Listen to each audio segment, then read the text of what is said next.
فاعلم أنه لا إله إلا الله.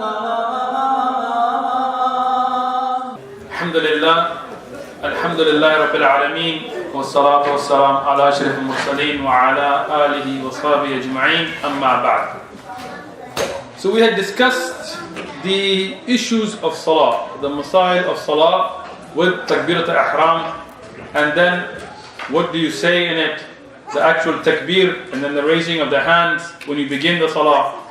We discussed about folding the hands on the chest above the navel being the strongest opinion, and the ulama about the below the navel and not going too far, touching the throat or putting it on the side. Now the next issue for us to deal with is the issue of looking at the place of sujood. Ibn Qudama rahmatullahi alayhi in al-Umdah, he continues and says that one should look at the place of sujood. When you are in salah, there is a place to look at during every movement of salah. When you're in ruku', when you're in sujood, when you are in qiyam, there is a place to look at. And we'll discuss every one as we go through the sifatul salah. When standing in qiyam, you should be looking at the place that you will make sujood. Some of the brothers we see, they look straight ahead. And some of the brothers, you see them looking everywhere. May Allah protect us all. But the sunnah of the Prophet sallallahu alaihi wasallam and what is established is to look at the place of sujood. What is the dalil for this? We don't want to just say things. You know, some of the durus, they just throw stuff out. We want to look at the proof. The proof is the hadith that Imam Ahmad, Imam al-Bayhaqi, al-Hakim, Imam Abu Dawud, and al-Dhahabi and others recorded. Imam al-Dhahabi graded it to be sahih, to be authentic hadith in his checking, that while Rasulullah sallallahu alayhi wasallam was in the Kaaba, his sight did not leave the place of sujood. Subhanallah. When he was in salah, his sight would not go here and there. And another report from al-Bayhaqi and al-Hakim in his Mustadrak in the first volume, page number 479, and again al-Dhahabi considered it to be sahih, is that Rasulullah sallallahu alaihi wasallam used to incline his head during the prayer and fix his side towards the ground. Yani, in his salah, he would incline his head down. Not that he would turn, not that you become off from being straight, but his head would point down and he would look at the place of salah, of sujood, throughout the time of qiyam. Now, in ruku', in sujood, in tashahhud, when you're sitting, there are different places. We're talking about now qiyam. But this is what we find in these sahih ahadith. Now we look at some of the other ulama who didn't understand this mas'ala. They mentioned the hadith of Abu Bakr as-Siddiq radiyallahu anhu, that he was in salah. And when Rasulullah sallallahu alaihi wasallam came out, Abu Bakr radiyallahu anhu, he came back, and then Rasulullah pointed for him to stay. So they say he must have been looking up for him to know. But this is a mistake. Because Aisha radiyallahu anha, she in the longer narration of the hadith, she clarifies that my father, Abu Bakr, he used to cry a lot in salah. And he used to never leave the place of where he used to look for sujood. But when Rasulullah sallallahu alaihi wasallam came out, he heard the noise from the people. Because Rasulullah was at that time at his last moment. And when he came out, the Sahaba became very happy. So when he heard the noise, he backed up. But before that, he didn't leave the place of sujood. So to look around in salah, this is not proven from anything. Rather, what is proven from the sahih ahadith that we mentioned is to look at the place of sujood. Ibn Rajab al-Hanbali, al-Hafidh Ibn Rajab, one of the great ulama of Islam, he wrote a book called al-Khushu' fi salah. I recommend this for everybody. Al-Khushu' fi salah of Ibn Rajab al-Hanbali. You can Google it, you can get an English version of it, you can get it in Arabic and in Urdu and many other languages. He says that what is the hikmah behind looking at the place of sujood? That this is what a person is not distracted from what is on the right or what is on the left, and he should keep his eyes upon the place of sujood. And that's one of the benefits why somebody should not cross between somebody and their place of sujood when they're making salah. You know, if somebody tries to cut between you and your sutra, if you put a sutra, And they realize you can even put your arm out to stop them. We'll discuss this later in the durus, inshallah. Because this is a connection you have built with Allah subhanahu wa ta'ala. So, Ibn Rajab, he continues that this is the place to develop humility, to develop khushu' and tawadu', to look down in your salah.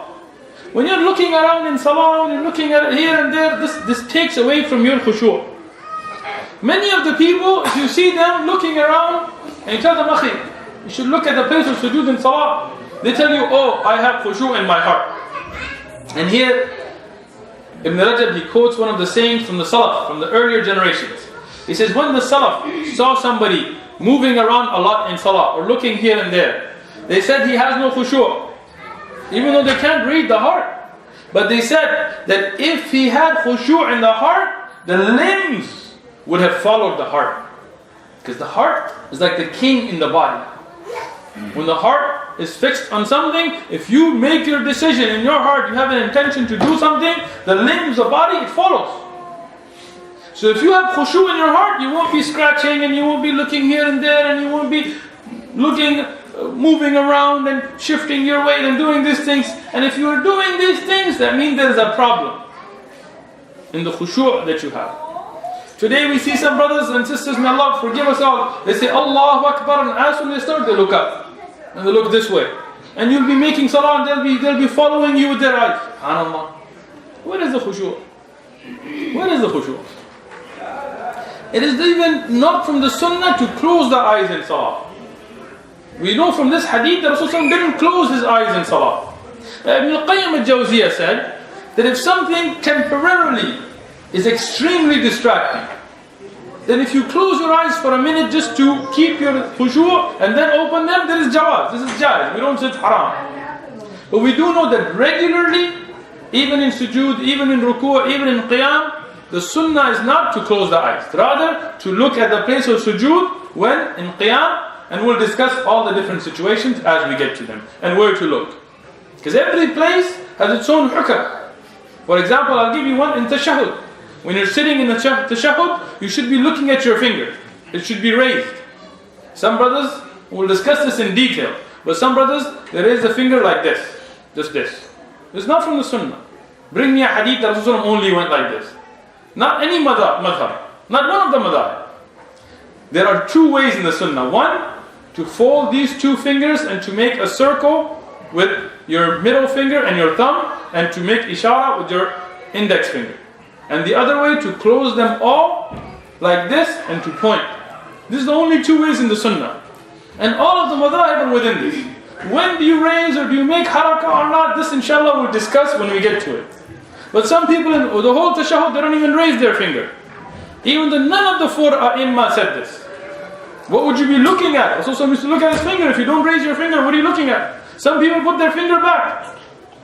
But the sunnah, inshallah we'll discuss, is to make ishara through the whole tashahhud. Inshallah we'll discuss this when we get to it. But here, what is the sunnah is to look at the place of sujood and not look around. When we discuss now, we've done the takbir, we folded the hands, we're looking at the place of sujood. What do you begin with now? What do you begin your salah with? No? No? Dua al-istiftah. Before A'udhu Billahi Minash Shaitan Rajim, before Bismillah Ar-Rahman Ar-Rahim, before Alhamdulillah Rabbil Alameen and Surah Al-Fatiha, you have to begin with Dua al-istiftah, the opening dua. And there is not just one version that we were all taught as kids. There is not. Rasulullah sallallahu alaihi wasallam used many dua in this situation. And it's upon us, inshallah, to learn these and switch them up. Because Rasulullah sallallahu alaihi wasallam did not just use one dua here every time. Look at, you can get the book, Hisn al-Muslim, that little fortification of the Muslim. It's a very small book. But if you look at it from Sahih Ahadith, there are so many supplications used by the Prophet ﷺ that we should switch between them. Because Rasulullah ﷺ switched between them. One of the ones that is well known, Subhanaka Allahumma bihamdika wa tabaraka ismuka wa ta'ala jadduka wa la ilaha ghayruk. This is very famous. And usually as kids we all learn this. It is mentioned in a Sahih Hadith So it is established from the Prophet ﷺ. The meanings, Subhanaka, yani we're saying to Allah subhanahu wa ta'ala, you are free from any imperfection. Subhana, yani Allah is above any mistakes, any faults, any imperfections. We translate as glory, but that's not really the meaning. Inshallah, those who know Arabic well will know Subhana has a very deep meaning. It's not just glorifying Allah, but saying that Allah is free from any imperfection. And we say Allahumma, meaning Ya Allah, wa bihamdika, and the praise is for you, wa tabaraka, yani we make tabarak, we talk about the blessed, exalted ismuka, your name, and we say wa ta'ala jadduka, and you are exalted in your majesty, wa la ilaha, and there is no ilaha ghayruk except for you, subhanahu wa ta'ala. Beautiful dua, beautiful meaning. If you use it in your salah, nothing wrong with it. It is supported in Sahih Ahadith. But there are other du'as, and as I said, you can get the books of dua. You can get the ones from Ibn Taymiyyah or Imam al-Nawawi or recent ones, any of them, and find the authentic ahadith and use them. But there is another one that is very beautiful, and I will mention it here. Allahumma ba'id bayni wa bayna khatayaya kama ba'adta bayna al-mashriqi wal-maghrib. اللهم نقي من خطاياي كما ينقي الثوب الأبيض من الدنس. اللهم اغسلني بالماء والثلج والبرد. Beautiful Sahih Hadith and a Sahih Dua, a very beautiful meaning, which is, oh Allah, separate between me, make ba'id, make far away from me and my sins like you have separated between the east and the west. Subhanallah, beautiful wording. Oh Allah, separate my sins, my mistakes from me like the east and the west, and cleanse me of my sins like a white garment is cleansed from stains. When you have colored clothes, sometimes you don't worry about washing them as well, but the white cloth, it has to be washed really well or the stain shows. So you're saying, oh Allah, wash me of my sins, of my mistakes, like the white garment, the white thawb is washed from stains.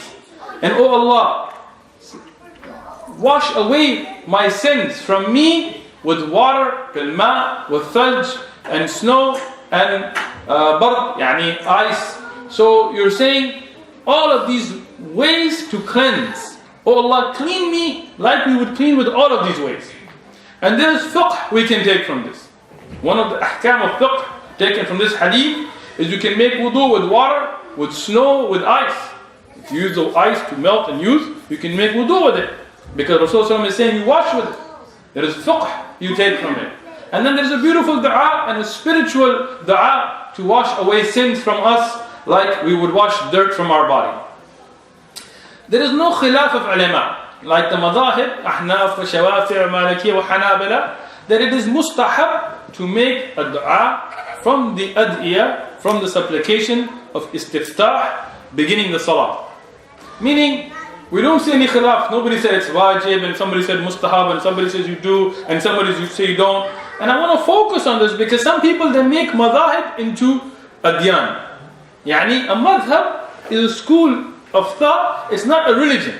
So it doesn't mean you're Shafi'i and you're Hanbali, so I'm not going to pray behind you, and you're Maliki, so I'm not going to sit in your dars and you're this. No, these are not religions. These are schools of thought.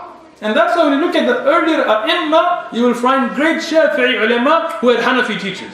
Like Ibn Hajar Asqalani. He was a student of a Zayla'i, who was Hanafi. And you will find many Hanafi ulama that the teachers were Hanbali, or Shafi'i, or Maliki, or any of these combos. Because they didn't separate themselves. Like we do today. This is a Hanafi madrasa and the Shafi'i, and this dars is this dars. We're Muslims. We can all benefit from each other. We have the same kitab. We have the same Prophet, the same ahadith. Everybody reads Bukhari and Muslim and Abu Dawud and Tirmidhi. There is no Shafi'i hadith book and Hanbali hadith book. There is no different ummah. We pray behind the same imam, whatever madhab he may be. As long as he has the aqidah of Islam, he is the person of the qibla, he's our brother, he's our imam. And this is some of the fitan that have separated us today. But when we look at the majority of the masail, the ulama of the madhahib are together in it. The majority of the masail, vast majority, they all have the same opinion.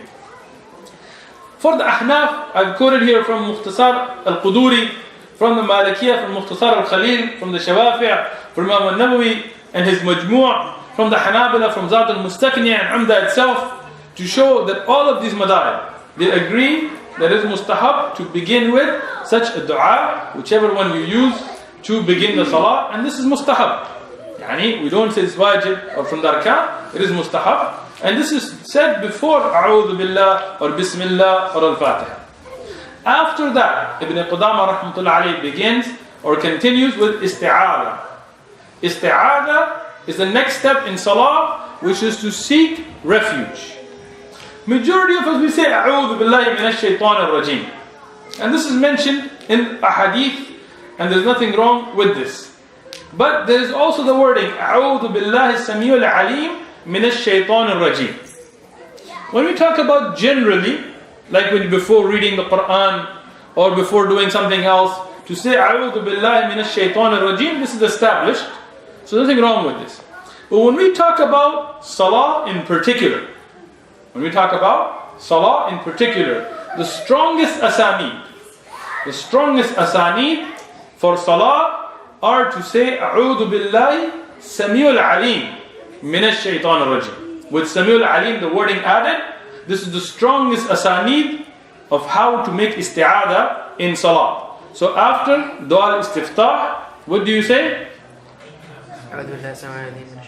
This is the strongest. A'udhu Billahi Samiul Alim Minash Shaitanir Rajim. Oh Allah, I seek refuge with you. A'udhu Billah. And we seek refuge with Allah to protect us. As-Sami', the one who hears everything, and Al-Alim, the one who knows everything. From Shaitan, from the accursed. Rajim, yani he's cursed, the rejected Shaitan.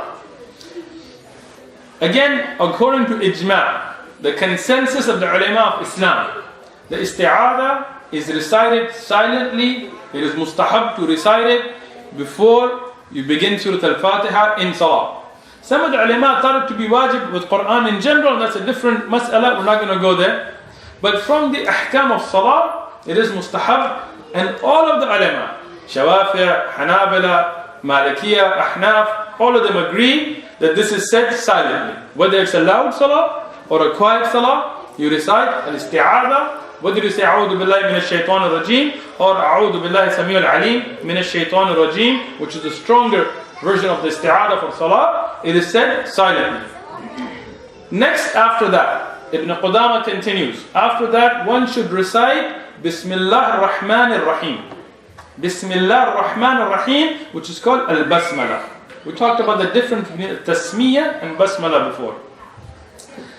And Ibn Qudama says, and one does not say this out loud based upon the hadith of Anas bin Malik radiyallahu anhu, who said, I prayed behind Rasulullah sallallahu alayhi wasallam and Abu Bakr and Umar and Uthman, and they began their salah. They opened the salah out loud with Alhamdulillah Rabbil Alameen, not mentioning, yani out loud, Bismillah ar-Rahman ar-Rahim, at the first of the recitation or the last of it. Subhanallah. It's a very important hadith. Now, first thing, Umdah is a very small book. It's a matan. But even then, Ibn Qudama is mentioning the dalil in it. And it shows the importance of dalil, of the proof, in accordance with the Hanabila. Many books now, you buy a little book on the fiqh of salah, it doesn't have a single hadith in the whole book. Not a single ayah. You sit in a dars, somebody gives a half an hour dars without mentioning a single hadith. No, this is not the way of the earlier ulama. They gave the proofs, even in their little mutun. So here, there are now a few issues. The first issue is to recite Bismillah ar-Rahman ar-Rahim. To say Bismillah ar-Rahman ar-Rahim, this is mustahab according to all of the ulama of Islam. Yani, Ahnaf, Shawafiya, Malikiyah, Hanabila, Ijma'an, you do recite this in your salah, loud and quiet. Okay, so there is no khilaf on this. So what did we do? We began the salah with takbir, saying Allahu Akbar, all the ulama agree. You folded the hands, we discussed the khilaf. You made the dua al-istiftah, the opening dua. Then you said isti'adha. You said A'udhu Billahi Minash Shaitanir Rajim or A'udhu Billahi Samiul Alim Minash Shaitanir Rajim. Then you say Bismillah ar-Rahman ar-Rahim. No doubt. But there is some khilaf now. What is the khilaf? The khilaf comes whether it is said out loud or silently during the loud salawat. Okay? So silent salawat, everybody agrees, you say it silently. You're praying by yourself, it's not a loud salat, you say it silently. You're leading the salat, dhuhr, asr, you say it silently. But what about if you're in jama'ah, or you're reading out loud, and it's fajr, or maghrib, or isha, or taraweeh, or jama'ah, or sometime when you're making salah in jama'ah? Do you say the basmallah out loud or silently? There is khilaf on this issue. The first opinion is that you say it silently. You say Bismillah ar-Rahman ar-Rahim silently. You begin the recitation out loud with Alhamdulillah Rabbil Alameen. And this is Jamhur al-Ulama. This is the opinion of the majority of the ulama, including the Ahnaf, including the Malikiyah and the Hanabala. Maliki madhab, Hanafi and Hanbali is you say silently.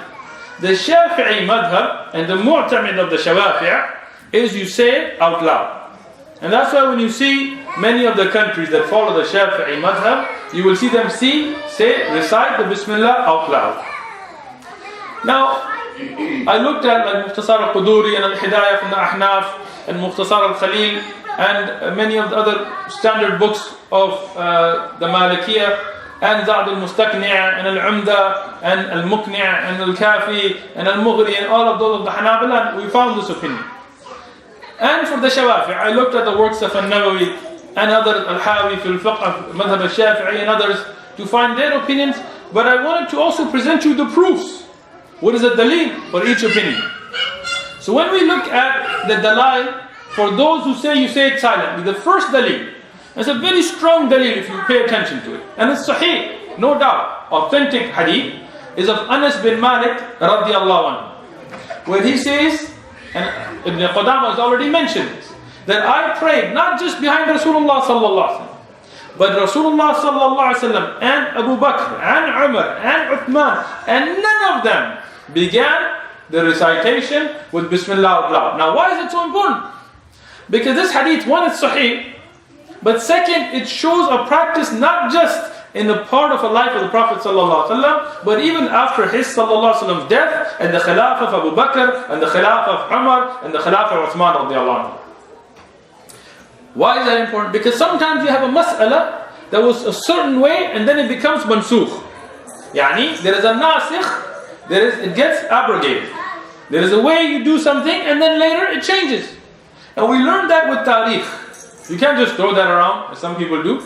But here it shows that this was no doubt the practice in the life of Rasulullah sallallahu alaihi wasallam and after his death as well. So it was never left, even in the Khilafah of Abu Bakr, Umar and Uthman. In another narration, he says, I didn't hear them recite, meaning he did recite. There's no doubt they recited it, but he says, I didn't hear them, meaning they didn't recite it out loud. When you look at this, there are many other sahih ahadith that are no doubt sahih. There is no shak on their sanad. And there are many in number that all mention the first thing that is said out loud is Alhamdulillah Rabbil Alameen. But we don't just give the opinion from one side. We have to look at the dalil from every side. We have to be fair. Because the maqsad, the purpose is to find the haqq, not just to prove some opinion. So when we look at the other side of the argument, when we find the Shawafi and their dalil, one of the strongest what they put forward is the hadith of Nu'aym. Nu'aym bin Nu'aym rahmatullah alayh. He was a tabi'i, and he says, I prayed behind Abu Hurairah radiyallahu anhu. And Abu Hurairah radiyallahu anhu, we recited Bismillah ar-Rahman ar-Rahim before reciting al-Fatiha. And then he would say Ameen, and the people would say Ameen. And every time he made sujood, he said Allahu Akbar. And when he stood up from sitting, he would say Allahu Akbar. And he would say Assalamu alaikum at the end of salah. And Abu Hurairah radiallahu anhu, after performing this, he says, by the one who holds my soul in his hand, and he swears by Allah that verily my prayer resembles that of Rasulullah sallallahu alaihi wasallam better than anyone amongst you. Now this is a dalil. Because here, this is a sahabi. Now, there is an argument that this is a sahabi. He didn't say that Rasulullah sallallahu alaihi wasallam did it, but when he said in the end that my prayer resembles that of Rasulullah sallallahu alaihi wasallam, the hukm on this hadith is as if he said that Rasulullah sallallahu alaihi wasallam did this. The hukam is marfu', even if the hadith is mawquf. So that's not an argument against this dalil. But there are some problems with this dalil. Many of the ulama of hadith, they consider this hadith to be da'if. Like Ibn Qudama in al-Mughni, he says all of the narrations concerning Bismillah out loud are da'if. Ibn Qudama in al-Mughni, he considers all of them da'if. Shaykh Albani in Tamam al-Minna, which is a takhrij of fiqh sunnah, he says the truth is, the haqq is that there is not a single clear sahih hadith on reciting Bismillah out loud. It's very important. What is Shaykh Albani saying, rahmatullah alayhi, in his takhrij of fiqh sunnah, that not a single hadith that is independently sahih and clear sahih to say Bismillah out loud. Now, I'm not just talking about these earlier ulama, these later ulama. But if you look at some of the earlier ulama, like Imam al-Zayla'i, the teacher of Ibn Hajar al-Asqalani, in Nasib al-Raya, he discusses this hadith and all of them on this proof, and he shows their weakness in the sanad of every one of them. Not just that, Imam Ibn Jawzi, again, one of the great scholars of Islam who wrote more books than any other scholar in the history of Islam, Ibn Jawzi. Not Ibn al-Qayyim al-Jawziyah, but Ibn Jawzi. He also, in al-Tahqiq, in his book, he looks at it, he shows weakness in all of these ahadith, including the one here of Abu Hurairah radiallahu anhu, and he discusses the sanad in detail. If you look at many other ulama of takhrij, even many of them that are Shafi'i in fiqh, but they will show the weakness of this hadith and show that what is rajih, what is the stronger opinion, is to recite Bismillah silently. So when we look at this issue, even though this is an opinion in the Shafi'i madhab, and we respect that, but when there's not a single sahih hadith to support it, and on the other hand, the hadith of Anas bin Malik and others that are directly from Rasulullah sallallahu alaihi wasallam, from his lifetime, from the lifetime of Abu Bakr, Umar, Uthman, and the Khulafa, that are sahih without a doubt, and clear in wording, then what is the stronger opinion? You do not recite Bismillah out loud. Now if somebody does it, we give them nasiha. We don't say they're mubtadi'an, we won't make salah behind them. Don't go to ghulu. Don't go to extreme. There's an opinion, they have proof. We don't say this is bid'ah. But at the same time, we don't accept it just because there's an opinion. Just because they have a hadith doesn't mean it's right. If the hadith is da'if, as in the case here, and there's stronger hadith against it, then we say, we follow the stronger opinion, but we also don't go to the extreme of calling people mubtadi' and things like this. And if you look at many of the earlier ulama, like Ibn Qudama and al-Mughni and al-Khiraqi in his Mukhtasar al-Khiraqi, and Nuruddin and others in their Shuruh of that, and al-Zayla'i, all of them, they took this opinion. If you look at the more recent ulama, like Shaykh Muhammad Salih ibn Uthaymeen in Sharh al-Mumti' or Shaykh Albani in Manar al-Sabil and other Tamam al-Manna and other books, Shaykh Salih al-Fawzan and Mulakhas al-Fiqh, all of them took the opinion that the Bismillah is recited silently, not out loud. And this is why the great scholar Ibn Kathir, Imam Ibn Kathir, who was himself a Shafi'i in fiqh, at least for most of his life, after discussing all of the opinions, he says there are opinions held by the respected ai''imma, and their statements are similar in that they agree that the prayer behind the one who says Bismillah out loud or secretly is correct. So nobody says Salah is batil behind anybody. And you find that even though he says that he sees the stronger opinion, even though he's Shafi'i, is to say it silently. So inshallah, with this we will end our dars today. But we hope that the students of knowledge will not just take the fiqh of how to make salah, but also take the fiqh of how to deal with khilaf. When you have khilaf, you should follow the dalil. And this is the madhab of every imam. Imam Abu Hanifa and others, Imam al-Shafi'i and Malik and Ahmad and Awza'i and Shawkani and Ibn Hazm and Dawud al-Zahiri, all of them agreed that the dalil has haqq to be followed. And inshallah we can give hundreds of quotes from the earlier ulama on this, and from all of the four ai''imma al-arba'a. At the same time, when there is khilaf, and there is dalil for that khilaf. One khilaf is without dalil, like mawlid or bid'ah and shirk. No, there's no dalil, we're not going to respect it. But when there is dalil, like whether you fold your hand here or down, or you make raf'al or you don't, we don't call people mubtadi'. We don't stop making salah behind people. We don't go to that extreme. We have to keep the people of the qibla together. But we follow what is strongest in dalil. Whether it matches our madhab or not, whether it matches our culture or not, we follow what is strongest in proof. May Allah subhanahu wa ta'ala give us the ability to follow what we have heard. Jazakumullahu khairan. إلا تنصروه فقد نصره الله